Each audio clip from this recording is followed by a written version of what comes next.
Good morning students. तो आज हम अपना जो इंजीनियरिंग सर्विस एग्ज़ाम 1997 का क्वेश्चन नंबर 4 डिस्कशन करने वाले हैं। ये क्वेश्चन दिखने में इतना बड़ा है लेकिन जो इसके आंसर है वो काफ़ी इजी है। और ये इस क्वेश्चन में जो यूज़ हुआ है कॉन्सेप्ट वो सॉइल मैकेनिक्स और इरिगेशन इंजीनियरिंग का यूज़ हुआ है, लेकिन ये क्वेश्चन आपका एनवायरमेंटल इंजीनियरिंग में आया था। ठीक है, अब देखते हैं इस क्वेश्चन में क्या है। क्वेश्चन बहुत बड़ा है तो मैं पूरा नहीं पढ़ूंगी, मैं आपको समझा देती हूँ। देखिए इसमें दिया गया है कि एक ड्रेन है जैसा आप देख सकते हैं इस फिगर में एक ड्रेन है।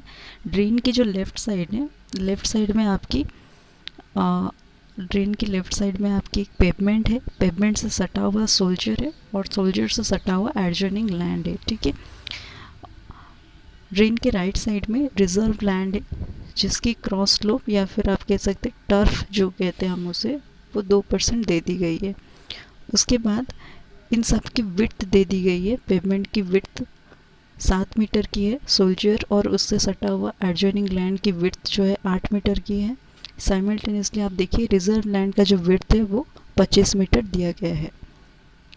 क्वेश्चन में और क्या दिया गया है, रन ऑफ कोफिशिएंट दिया गया है तीनों का ही। रन ऑफ कोफिशिएंट पेवमेंट का, सोल्जर का और रिजर्व लैंड का, और साथ ही साथ लेंथ के बारे में कैसे दिया गया है आप पढ़िए थोड़ा सा इसे। The length of the stretch of land parallel to the road from which the water is expected to flow to the side drain is 400 metre. तो इस तरीके से लेंथ के बारे में डिफाइन किया गया है, ऐसा डायरेक्टली नहीं दिया गया है लेंथ की, पेवमेंट की लेंथ इतनी है, सोल्जर की लेंथ इतनी है या फिर रिजर्व लैंड की इतनी है। तो अगर जहाँ से पानी आ रहा है वो रोड जो है हमारा रिजर्व लैंड के साथ पैरेलल है और उसकी लेंथ 400 मीटर है, तो फिर रोड का लेंथ अगर 400 मीटर होगा तो उससे सटा हुआ जो सोल्जर होगा उसका लेंथ भी 400 मीटर होगा। तो इस तरीके से हमें लेंथ और विड्थ मिल गया। अब हम एरिया फाइंड कर सकते, ठीक है। उसके बाद ये जो चार्ट गिवन है लास्ट में आप देख सकते हैं, ड्यूरेशन और इंटेंसिटी के बीच में एक चार्ट गिवन है कि कितने मिनट बारिश में हमारा कितने कितने कितने मिनट में बारिश हुआ है और कितना अमाउंट और या फिर कितना intensity in M per hour बारिश हुआ है वो गिवन है। ठीक है, वेलोसिटी भी गिवन है कि ड्रेन में जो वाटर फ्लो हो रहा है उसका वेलोसिटी 1.33 मीटर पर सेकेंड है। अब हम क्वेश्चन सॉल्व करते हैं। तो क्वेश्चन सॉल्व करने के लिए पहला जो स्टेप होता है हम उसमें गिवन डेटास लिखेंगे। जैसे मैंने यहाँ पर गिवन डेटास लिखा हुआ है, बिटुमिनस पेवमेंट का लेंथ 400 मीटर है और विड्थ को मैंने 7 मीटर लिया बजाय उसको मैंने 3.5 मीटर लिया है। ऐसा क्यों? क्योंकि आप अगर इस क्वेश्चन में सेकेंड लाइन में देखेंगे तो देखिए मैंने 1/2 के नीचे अंडरलाइन किया हुआ है। इसमें दिया गया है जो पानी आ रहा है वो बिटुमिनस की जो रोड है उससे जो 1/2 है वहीं से ही आ रहा है, इसलिए 7 का हाफ 3.5 हो जाएगा। तो मैंने विड्थ को 3.5 मीटर लिया हुआ है। ठीक है, वैसे ही लेंथ तो इन तीनों का सेम ही है, तो 400 होगा सबका। विड्थ ऑफ सोल्जर क्वेश्चन में गिवन है 8 मीटर, उसका लेंथ 400 मीटर है।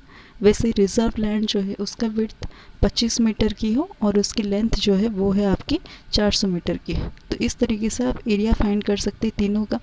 क्योंकि ये रेक्टेंगुलर क्रॉस सेक्शन है तो एरिया जो हो जाएगा वो लेंथ इंटू विड्थ करके आप फाइंड कर सकते हैं, वो आप मीटर स्क्वायर में फाइंड कर सकते हैं। ठीक है, अब रन ऑफ कोफिशिएंट तीनों का गिवन है।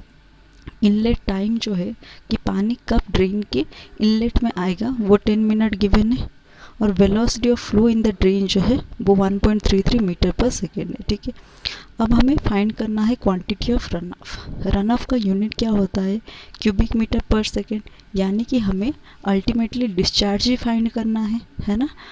अब देखिए आप क्वेश्चन को कैसे अप्रोच करेंगे। रन ऑफ कोफिशिएंट दिया गया, हमें डिस्चार्ज पूछा है, एरिया हमें पता है और इंटेंसिटी और ड्यूरेशन का चार्ट हमें दिया है। इसका मतलब यहाँ पे जो इक्वेशन यूज़ होगा वो होगा Q is equal to K into I into A. ठीक है, अब 3 के वैल्यू है हमारे पास। रिजर्व लैंड का एक रन ऑफ कोफिशिएंट है, सोल्जर का एक है, तो पेवमेंट का एक है। अब तीनों रन ऑफ कोफिशिएंट तो हम यूज़ नहीं करेंगे, एक ही के यूज़ करेंगे। तो के कैसे फाइंड करना है, देखिए A1 K1 plus A2 K2 plus A3 K3 divided by A1 plus A2 plus A3। आप यहाँ पर वैल्यूज़ पुट कर दीजिए। वैल्यूज़ पुट करने के बाद के का जो वैल्यू आएगा वो 0.371 आएगा। देखिए ये आपका रन ऑफ कोफिशिएंट है। और कोफिशिएंट का कोई यूनिट नहीं होता, ये यूनिट लेस होता है, तो इसमें मैंने यूनिट नहीं लिखा है, ठीक है। उसके बाद देखिए कि हमारा आ गया, अब हम आई फाइंड करेंगे। आई फाइंड करने के लिए हमें क्या चाहिए, टाइम चाहिए, ड्यूरेशन हम देखेंगे कि कितना ड्यूरेशन बारिश हुआ है, उसके बाद उसी ड्यूरेशन से हम इंटेंसिटी फाइंड कर देंगे। इनलेट टाइम जो है वो 10 मिनट है। चैनल में जो वाटर विल फ्लो करेगा वो फ्लो हमें निकालना है। जैसा फिगर में देखिए, यहाँ पर पहले वाटर की जो पार्टिकल है वो ड्रेन के इनलेट में आएंगे, फिर से जो ड्रेन के अंदर वो मूव करके आउटलेट तक जाएंगे, मतलब लास्ट तक जाएंगे, तो वो हो जाएगा आपका TO प्लस TF हो जाएगा, है ना। तो TO क्वेश्चन में गिवन है कि इनलेट में कितना है, या फिर आप ये कह सकते हैं कि ओरिजिनली, या फिर आप ओरिजिन पॉइंट में कितना है आपका, वो है आपका 10 मिनट। अब जो ड्रेन के अंदर हमें चाहिए, हम क्या करेंगे, टाइम कैसे फाइंड करेंगे, लेंथ ऑफ ड्रेन हमें बताए 400 divided by velocity of water, question में गिवन है 1.33, तो ये आ जाएगा आपका 5.012 मिनट, ठीक है। डेसिमल के बाद जीरो का जैसे कोई वैल्यू नहीं रहता है, तो मैंने इसे 5 मिनट ही ले लिया। तो टोटल टाइम कितना लगेगा, 5 + 10 15 मिनट लगेगा एक वाटर की पार्टिकल को आउटलेट तक आने में। अब देखिए 15 मिनट, आप चार्ट में चलिए, 15 मिनट में आपका इंटेंसिटी कितना है, 125 mm प्रति घंटा, इतने हिसाब से बारिश हो रहा है। तो यहाँ पर आपका आई वैल्यू भी आ गया 125 mm पर आवर। अब आप इसे मीटर पर सेकेंड में कन्वर्ट कर सकते हैं, ठीक है। अब एरिया कैसे फाइंड करना है, एरिया फाइंड करने के लिए आप जो तीनों ही लैंड है उनको एरिया को जो है ऐड कर देंगे, ठीक है। जो हमारा रिजर्व लैंड है और फिर सोल्जर का और हमारा जो पेमेंट है, इन तीनों का एरिया हम ऐड कर देंगे, तो टोटल एरिया हमारा आ जाएगा। अब ये सारा वैल्यू यहाँ पर पुट कर देंगे, ठीक है। तो जो रन ऑफ आएगा वो 0.188 क्यूबिक मीटर पर सेकेंड आएगा, है ना।